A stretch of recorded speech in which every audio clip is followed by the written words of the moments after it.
Ukraine chìm trong pháo kích vào ngày Chúa Nhật lễ lá, toàn kho chứa 70.000 tấn nhiên liệu bị phá hủy. Rung minh với tuyến hào đồ sộ Nga đang dựng ở bán đảo Crimea, phải chăng một trận chiến đẫm máu đang đợi Ukraine? Quan chức Nga nói các thợ săn xe tăng sắp xung trận. Hàng loạt tài liệu tuyệt mật bị tiết lộ, Mỹ nghi chủ mưu là người trong nhà. Thượng nghị sĩ Mỹ kêu gọi thiết lập liên minh phòng thủ chính thức với đảo Đài Loan. Cựu Bộ trưởng Tư pháp cho rằng tai ương pháp lý sẽ làm suy yếu kế hoạch tranh cử của ông Trump. Ả Rập Xê Út đàm phán lệnh ngừng bắn với lực lượng Hồi giáo Houthi ở Yemen. Tại Georgia, nhóm đối lập tuần hành ủng hộ gia nhập Liên minh châu Âu và NATO.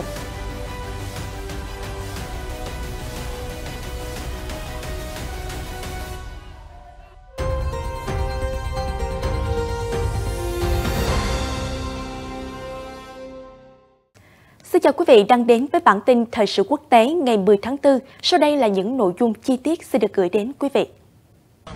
Tiếp tục với tình hình chiến sự tại Đông Âu, Tổng thống Ukraine, ông Volodymyr Zelensky vào hôm 9 tháng 4 đã lên án các cuộc không kích của Nga vào đúng ngày diễn ra Chúa Nhật lễ lá của Chính thống giáo, khi một trong những cuộc tấn công đã làm thiệt mạng 2 cha con ở thành phố Zaporizhia. Quân đội Ukraine báo cáo các cuộc tấn công và pháo kích của Nga diễn ra trên khắp mặt trận. Giao tranh ác liệt nhất vẫn tập trung vào 2 thành phố ở khu vực miền đông Donetsk và Bakhmut và Avdiivka. Lực lượng Nga đã bao vây Bakhmut suốt nhiều tháng qua trong trận chiến đã kéo dài hơn 1 năm. Hôm 9 tháng 4, cơ quan khẩn cấp nhà nước Ukraine cho biết một người đàn ông 50 tuổi và bé gái 11 tuổi đã thiệt mạng sau khi lực lượng Nga tấn công một tòa nhà dân cư ở Zaporizhia. Phát biểu qua video, ông Zelensky nói, đây là cách mà nhà nước Nga đánh dấu ngày Chúa Nhật lễ lá, cũng là cách Nga tự đặt mình vào thế cô lập với thế giới. Tổng thống Zelensky đã khen ngợi một số đơn vị bảo vệ các căn cứ ở miền Đông và nói rằng ông hy vọng ngày Chủ nhật lễ lá năm tới sẽ diễn ra với hòa bình và tự do cho tất cả người dân của Ukraine. Phần lớn trong số 41 triệu người dân Ukraine là những người theo đạo Thiên Chúa chính thống và bắt đầu sẽ cử hành lễ phục sinh một tuần kể từ bây giờ. Giáo hoàng Francis đã cầu nguyện cho hòa bình ở Ukraine tại các sự kiện lễ phục sinh ở Vatican. Bộ Quốc phòng Nga hôm 9 tháng 4 cũng cho biết lực lượng nước này đã phá hủy một kho chứa 700.000 tấn nhiên liệu gần Zaporizhia, đồng thời cũng cho biết lực lượng Nga đã phá hủy các nhà kho lưu trữ tên lửa, đạn dược và pháo binh của quân đội Ukraine ở Zaporizhia và Donetsk. Ở một diễn biến khác, Viện Nghiên cứu Chiến tranh ISW mới đây đã trích dẫn một báo cáo từ chỉ huy thân Nga, ông Alexander Khodorkovsky cho biết rằng Bộ Chỉ huy Nga đã quyết định ngừng cung cấp đạn dược hàng ngày cho các khu vực tiền tuyến và hầu như không thực hiện các cuộc tấn công lớn nào. Ông lưu ý rằng việc ngừng cung cấp đạn dược một phần là do để đối phó với cuộc phản công sắp tới của Ukraine, đồng thời cho biết các chỉ huy Nga cũng đang phải ưu tiên đạn pháo một cách nghiêm ngặt. ISW cho biết nhu cầu cao về đạn pháo cho thấy lực lượng Nga vẫn phụ thuộc nhiều vào pháo binh để bù đắp cho những điểm yếu trong khả năng chiến đấu của mình, chẳng hạn như kỹ năng nhắm mục tiêu và khả năng tấn công mặt đất. Tổ chức này cho biết tình trạng thiếu hụt đạn pháo liên tục của Nga sẽ làm suy yếu khả năng của Moscow trong việc khắc phục những điểm yếu khác của mình. Lực lượng Ukraine đang sử dụng số lượng đạn chỉ bằng 1/3 so với Nga và đang bảo toàn số đạn này bằng cách lựa chọn kỹ các mục tiêu tấn công hơn. ISW lưu ý, lực lượng Ukraine nhắm mục tiêu chính xác hơn nhưng cũng có thể được hưởng lợi từ việc giữ thế phòng thủ ở hầu hết các khu vực.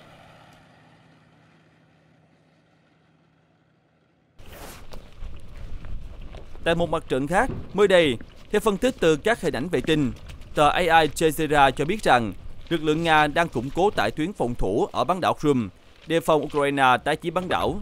Các chuyên gia của tờ này cho biết rằng những biện pháp phòng thủ đó có khả năng sẽ khiến trận chiến ở Crimea khó khăn và đẫm máu nếu bùng nổ. Nga sát nhập Crimea vào năm 2014, 8 năm trước khi tiến hành chiến dịch quân sự đặc biệt ở Ukraine.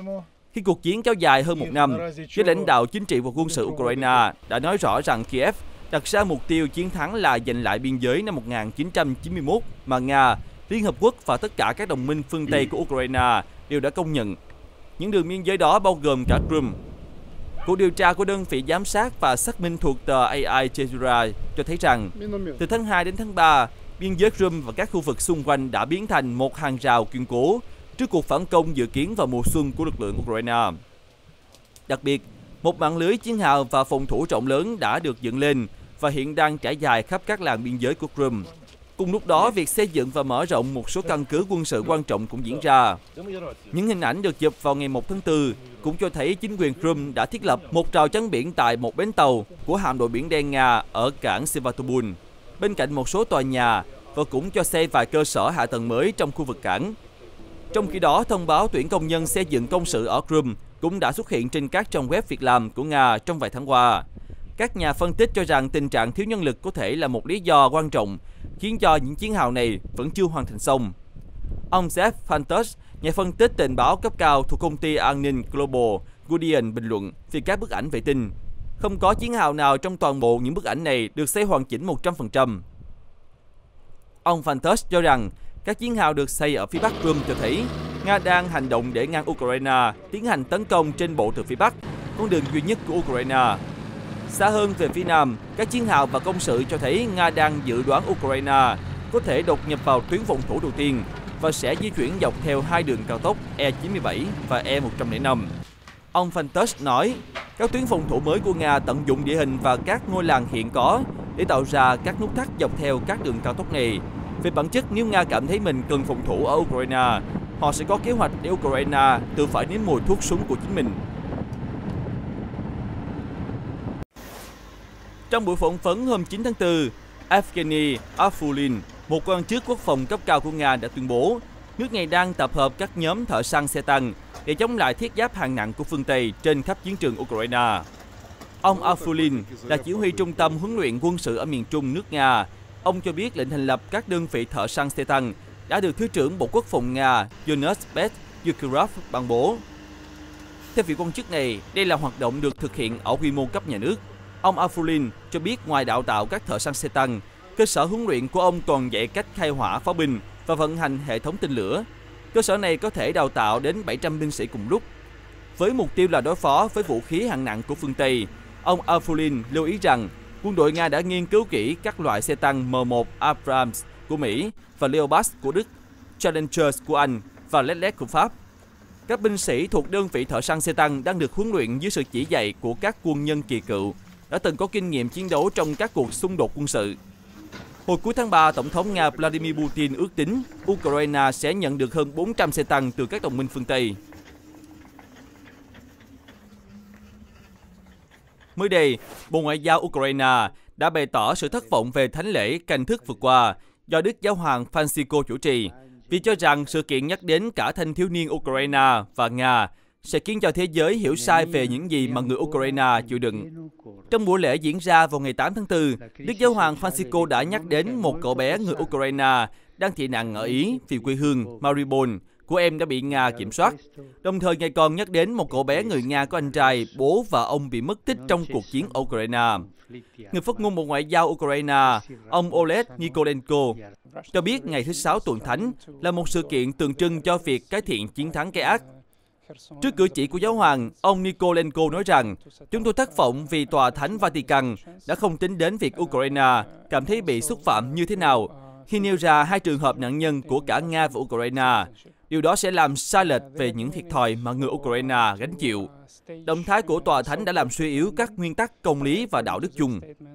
Ông Nikolenko khẳng định việc Giáo hoàng muốn cân bằng giữa Nga và Ukraine sẽ không góp phần vào quá trình hòa giải của hai nước. Vị phát ngôn viên kết luận, hòa giải chỉ diễn ra sau chiến thắng của Ukraine, đồng thời những người Nga gây ra cuộc chiến phải chịu trách nhiệm trước công lý. Bộ Ngoại giao Ukraine hy vọng Tòa Thánh Vatican sẽ tiếp cận vấn đề dựa trên sự hiểu biết sâu rộng và trách nhiệm khôi phục hòa bình ở Ukraine.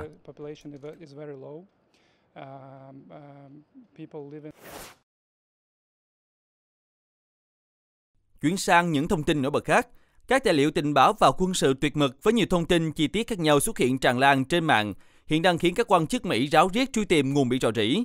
Cùng lúc đó, một số chuyên gia an ninh phương Tây và các quan chức Mỹ đang nghi ngờ đó có thể là một người nào đó đến từ Mỹ. Các quan chức cho biết những thông tin trong tài liệu mật này liên quan đến cuộc chiến ở Ukraine, Trung Quốc, Trung Đông và châu Phi. cho thấy có thể đã bị rò rỉ bởi người tại Mỹ, chứ không phải từ đồng minh. Cựu quan chức cấp cao của Lầu Năm Góc ông Michael Mulroy cho biết, điểm mấu chốt là đây là vụ rò rỉ của Mỹ bởi nhiều tài liệu chỉ nằm trong tay Mỹ. Các quan chức Mỹ cho biết cuộc điều tra đang ở giai đoạn đầu và những người điều tra suy đoán rằng cũng có thể các phần tử thân Nga đứng sau vụ rò rỉ. Đây được xem là một trong những vụ vi phạm an ninh nghiêm trọng nhất kể từ khi hơn 700.000 tài liệu và video của Mỹ xuất hiện trên trang web Wikileaks vào năm 2013. Đại sứ quán Nga tại Washington và Điện Kremlin đã không phản hồi về thông tin này. Hai quan chức Mỹ nói rằng có thể các tài liệu này có thể đã được chỉnh sửa để đánh lừa các nhà điều tra về nguồn gốc bị rò rỉ hoặc để phổ biến thông tin sai lệch có thể gây hại cho lợi ích an ninh của Mỹ. Một trong những tài liệu đề ngày 23 tháng 2 và được đánh dấu là bí mật cho biết hệ thống phòng không S-300 của Ukraine sẽ cạn kiệt vào ngày 2 tháng 5 với tốc độ sử dụng hiện tại. Một tài liệu khác được đánh dấu là tuyệt mật từ bản cập nhật của tình báo CIA vào ngày 1 tháng 3, nói rằng cơ quan tình báo Mossad đang khuyến khích các cuộc biểu tình chống lại kế hoạch của Thủ tướng Israel Benjamin Netanyahu nhằm thắt chặt kiểm soát đối với tòa án tối cao. Tài liệu cho biết Mỹ đã biết được điều này thông qua các tín hiệu tình báo, cho thấy Mỹ đã theo dõi tình hình của một trong những đồng minh quan trọng nhất của mình ở Trung Đông. Một tài liệu khác đưa ra chi tiết về các cuộc thảo luận nội bộ giữa các quan chức cấp cao của Hàn Quốc về việc Mỹ đang gây áp lực lên Seoul để nước này cung cấp vũ khí cho Ukraine.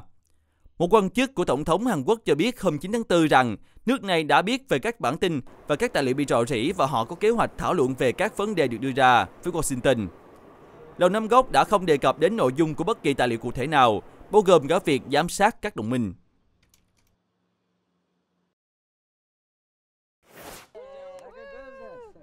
Liên quan đến tình hình đảo Đài Loan, mới đây Thượng nghị sĩ Mỹ Lindsey Graham đã tuyên bố ông hoàn toàn ủng hộ chính quyền Biden thành lập một liên minh phòng thủ chính thức với hòn đảo, vì điều này sẽ tạo điều kiện để quân đội Mỹ đóng quân ở Đài Loan.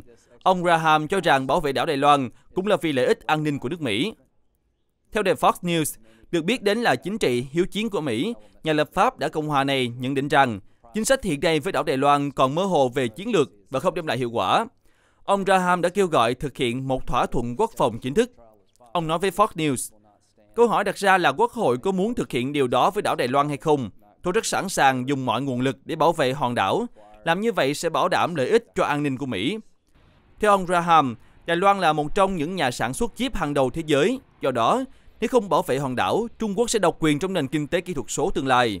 Ngoài ra, ông Graham cũng ủng hộ Mỹ bán máy bay chiến đấu cho quân đội Đài Loan và thiết lập một lực lượng chiến đấu đến từ Hàn Quốc cũng như Nhật Bản. Theo thông tin từ Wall Street Journal, hiện có vài chục lính Mỹ đang ở Đài Loan. Washington có kế hoạch triển khai thêm 100 đến 200 binh sĩ đến hòn đảo. Trong khi đó, phía Bắc Kinh đã nhiều lần cảnh báo Mỹ không được phép đứng về phía Đài Loan, vì điều này vi phạm chính sách một Trung Quốc cũng như là can thiệp vào công việc nội bộ của quốc gia tỷ dân. Với diễn biến đáng chú ý gần đây, một cựu thống đốc ngân hàng Pháp mới đây cho biết quan hệ kinh tế và thương mại giữa Liên minh châu Âu EU và Trung Quốc nên tập trung vào giảm thiểu rủi ro thay vì xa rời và cắt đứt sự liên kết. Ông Jean-Claude Trichet, cựu thống đốc ngân hàng Pháp và cựu chủ tịch Ngân hàng Trung ương châu Âu, đã đưa ra nhận xét trong một cuộc phỏng vấn gần đây với đài CCTN sau khi Tổng thống Pháp Emmanuel Macron kết thúc chuyến thăm Trung Quốc hôm 7 tháng 4. Trong chuyến thăm kéo dài 3 ngày, hai nước đã ký kết các thỏa thuận trong nhiều lĩnh vực, bao gồm mở rộng năng lực lắp ráp của hãng máy bay Airbus tại Trung Quốc. Cụ thể, hôm 6 tháng 4, Airbus đã ký một thỏa thuận với các đối tác Trung Quốc để mở rộng năng lực lắp ráp cuối cùng của dòng máy bay A320. Theo đó, dây chuyền thứ hai sẽ được thiết lập tại cơ sở sản xuất của hãng ở thành phố Thiên Tân, phía Bắc Trung Quốc. Ông Trichet cho biết, Airbus không chỉ là một công ty của Pháp, nó còn là một công ty của Đức, của Tây Ban Nha, nói chung là một công ty của châu Âu. Và tôi rất vui khi các bên đã thảo luận tăng gấp đôi công suất sản xuất của Airbus ở Trung Quốc. Họ đã sản xuất được 600 máy bay A320. Vì vậy, các kế hoạch sắp tới quả thực rất ấn tượng. Ông Trichet cũng nhấn mạnh rằng EU và Trung Quốc nên tập trung vào hợp tác với nhau thay vì khoét sâu các mâu thuẫn. Điều đó không chỉ đóng góp cho lợi ích của Bắc Kinh và châu Âu, mà còn giúp thúc đẩy nền kinh tế toàn cầu. Vừa qua, cùng với Tổng thống Pháp Macron, Chủ tịch Ủy ban châu Âu Ursula von der Leyen cũng có chuyến thăm quan trọng ở Trung Quốc, diễn ra trong bối cảnh châu Âu và Bắc Kinh đang cố gắng vượt qua những khác biệt ngày càng tăng, từ cạnh tranh công nghệ cho đến vấn đề Đài Loan. Theo Reuters, trong khi ông Macron vui vẻ thúc đẩy khởi động lại quan hệ giữa EU và Trung Quốc, thì bà von der Leyen nhấn mạnh các vấn đề gai góc và những lằn ranh đỏ trong quan hệ hai bên. Theo bà, EU đang trở nên thận trọng hơn trong việc bảo vệ lợi ích và giảm dần sự phụ thuộc vào Trung Quốc để đảm bảo một sân chơi công bằng. Bà von der Leyen khẳng định kinh tế châu Âu không thể tách rời khỏi kinh tế Trung Quốc, nhưng cần giảm rủi ro. Tờ Financial Times bình luận, chính sách giảm thiểu rủi ro của EU có nghĩa là thiết lập những biện pháp hạn chế về thương mại liên quan các công nghệ có tính nhạy cảm cao.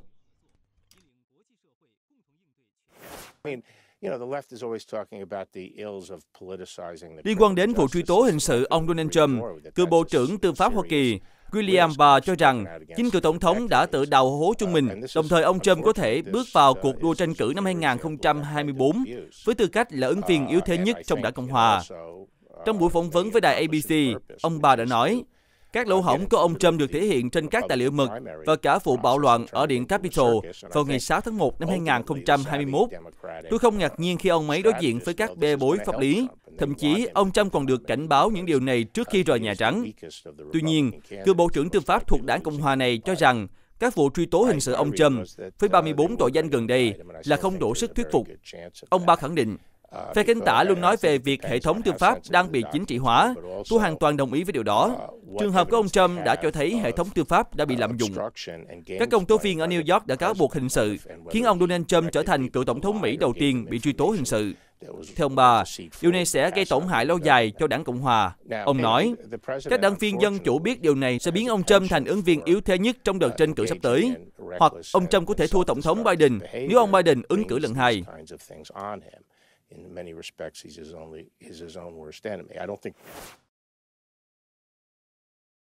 Hôm 9 tháng 4, phái đoàn Ả Rập Xê Út vào Oman đã hội đàm với nhóm Houthi tại thủ đô Sanaa của Yemen. Theo kênh truyền thông của lực lượng Hồi giáo Houthi, chính quyền Ả Rập Xê Út đang tìm kiếm lệnh ngừng bắn vĩnh viễn để chấm dứt các xung đột quân sự vốn đã kéo dài nhiều năm. Vương quốc Hồi giáo Oman là nước đóng vai trò trung gian giữa Riyadh và Sanaa. Các cuộc đàm phán này diễn ra song song với cuộc họp tìm kiếm hòa bình cho Yemen của Liên Hợp Quốc. Trước đó, việc tiến tới đàm phán hòa bình đã đạt được triển vọng khi Ả Rập Xê Út và Iran đồng ý nối lại quan hệ thông qua một thỏa thuận do Trung Quốc làm trung gian. Người đứng đầu lực lượng Houthi, ông al-Masad đã tái khẳng định là họ muốn thiết lập lại hòa bình và người dân Yemen khao khát được tự do. Cả hai bên sẽ đàm phán chấm dứt chiến sự và Ả Rập Xê Út phải gỡ bỏ lệnh phong tỏa một số cảng ở Yemen. Ngoài ra, các nguồn thạo tin nói với Reuters rằng cuộc đàm phán tập trung thảo luận về việc mở lại các cảng và sân bay do Houthi kiểm soát, đồng thời tạo khung thời gian để các lực lượng nước ngoài rút quân khỏi Yemen sau cuộc nội chiến kéo dài. Theo Reuters, xung đột ở Yemen được xem là một trong những cuộc chiến ủy nhiệm giữa Iran và Ả Rập Xê Út. Cuối năm 2014, lực lượng Hồi giáo Houthi liên kết với Iran đã lật đổ chính phủ Yemen do Ả Rập Xê Út hậu thuẫn. Nhóm Hồi giáo này đã nắm quyền kiểm soát miền Bắc Yemen. Họ cho rằng đất nước đang phải đối mặt với cuộc xâm lược từ nước ngoài.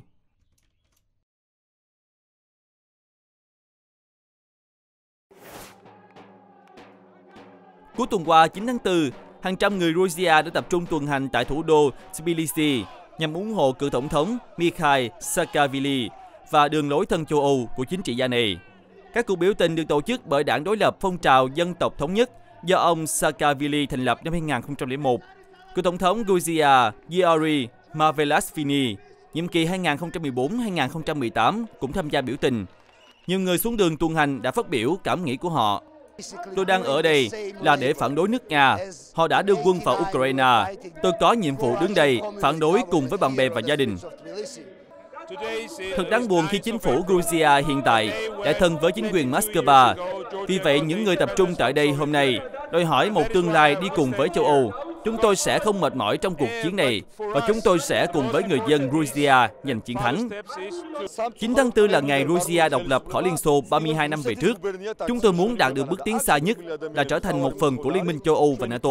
Nền độc lập thực sự của Georgia sẽ đạt được khi nào chúng ta đi cùng EU và NATO. Chúng tôi sẽ chiến đấu vì điều đó.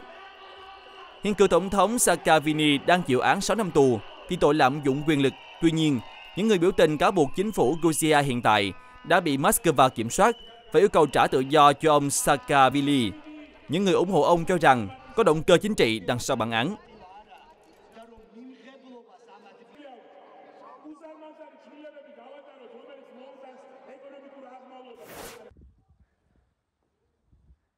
Từ người tị nạn Syria trở thành trưởng làng ở miền nam nước Đức chỉ trong vòng chưa tới 8 năm. Đó là câu chuyện khó tin nhưng có thật, vừa được Reuters ghi nhận. Ông Ryan Absel, năm nay 29 tuổi, đã từ Syria đến Đức vào năm 2015 và hiện là một công dân Đức. Trong cuộc bầu cử hôm Chủ nhật vừa qua ở Ottersiim, ngôi làng với 1.900 cử tri hợp lệ thuộc thành phố Stuttgart, ông Absel đã giành chiến thắng với tỷ lệ là 55,41%. Ông dự kiến sẽ chính thức nhậm chức hôm 18 tháng 6, tiếp quản vị trí từ người tiền nhiệm Jürgen Fuchs, đã hoàn thành nhiệm kỳ 8 năm. Nói với Reuters hôm 4 tháng 4, trưởng làng vừa được bầu cho biết, làng Ottersiim đã được đưa ra một quyết định rõ ràng và mang tính lịch sử. Đây cũng là một tín hiệu mạnh mẽ về sự đón nhận và cổ vũ chủ nghĩa quốc tế. Trưởng làng tương lai nói thêm, có rất nhiều việc phải làm, bao gồm đảm bảo chăm sóc cho trẻ em, người cao tuổi và đảm bảo vận hành đầy đủ các dịch vụ cơ bản ở làng, chẳng hạn như siêu thị. Đến nay, theo Reuters, sự ủng hộ của mọi người với vị trưởng làng sinh ra ở Syria nhìn chung ở mức cao. Dân làng tên Ewer chia sẻ, tôi nghĩ rằng cuộc bầu cử vừa qua đã chứng kiến tranh luận quan trọng, thiết thực. Tất cả là một phần của quá trình bầu cử dân chủ. Tôi ấn tượng với sự cởi mở của ông Absel và suy nghĩ của ông ấy về cách giải quyết các vấn đề của địa phương. Ông Absel được cho là trưởng làng gốc Syria đầu tiên ở khu vực Tây Nam nước Đức, theo Reuters.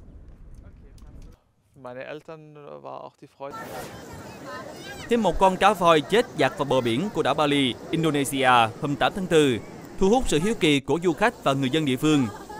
Theo cư dân Bali nói với Reuters, con vật tử vong là một con cá nhà tán đực, nguyên nhân cái chết vẫn chưa rõ, nhưng chính quyền dự kiến khám nghiệm tử thi vào Chủ nhật 9 tháng 4. Suốt vài tuần gần đây, nhiều xác cá voi đã được phát hiện ở các bãi biển của Bali. Một quan chức địa phương hôm 7 tháng 4 nói với Reuters, chúng tôi ghi nhận tới 18 xác cá voi chỉ trong tuần này. Theo số liệu hồi năm ngoái, chỉ có xấp xỉ 10 con cá voi trôi dạt vào khu vực giám sát của chúng tôi. Con số của mấy tháng đầu năm nay gây kinh ngạc. Nó cho thấy có điều gì đó không ổn với đại dương của chúng ta. Và những thông tin vừa rồi cũng đã khép lại chương trình ngày hôm nay. Cảm ơn quý vị đã dành thời gian theo dõi. Xin chào và hẹn gặp lại.